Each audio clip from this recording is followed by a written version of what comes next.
டிமான்டி ஏன்னா colony. Part 1 வந்து பயங்கர ஹிட். Part 1 hit. பார்ட் 2 வந்து உனக்கு டெக்னிக்கலி சவுண்ட். இன்னைக்கு நான் வந்து எனக்கு ஒரு வாய்ப்பு குடுத்தாருன்றதுக்காக சொல்லல. நான் என்னைக்குமே எனக்கு கிடைக்கிற ஒவ்வொரு வாய்ப்பும் ஜீசஸ் ஆனா குடுக்குறாரு. எல்லா பார்ட்டுக்குமே அதே டைரக்டர் தானே?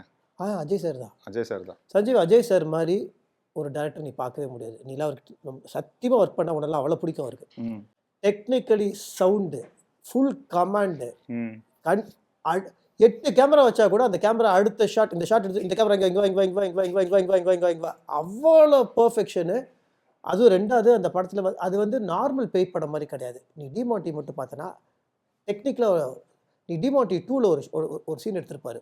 கண்ணாடி உடைஞ்சு ஆமா. கண்ணாடி உடைஞ்சு வரும். அதெல்லாம் வந்து டெக்னிக்கலா ரொம்ப கஷ்டம். அந்த மாதிரி இந்த படத்துல ஏகப்பட்ட விஷயம் இருக்கு. 2வது ஹீரோ வந்து டவுன் டு எர்த். அவரு ஸ்வீட் ஹார்ட் இல்ல Arulnithi sir. Down to earth. அவர் வந்து நான் நேர்ல மீட் பண்ணதில்ல, ஃபோன்ல மட்டும் பேசியிருக்கேன். சூப்பர் மனுஷன்.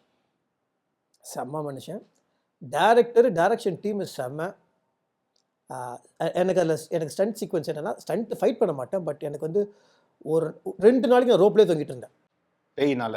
ஆமா. ம். பேயா தலைகீழாவா ஸ்ட்ரெயிட்டாவா? தலைகீழ தொங்கிட்டா மட்டும் இதுக்கே வாந்தி எடுத்துட்டேன். குரு சோமசுந்தர் சார் தான் வந்து வில்லனு. ஐயோ அவரை பார்த்தா நம்ம பயந்துருவோம். பிரியா பவானி சங்கர் எல்லாமே அவ்வளோ கம்ஃபர்டபுளாக வச்சுக்கிட்டாங்க. நான் பயந்து தான் நடித்தேன்.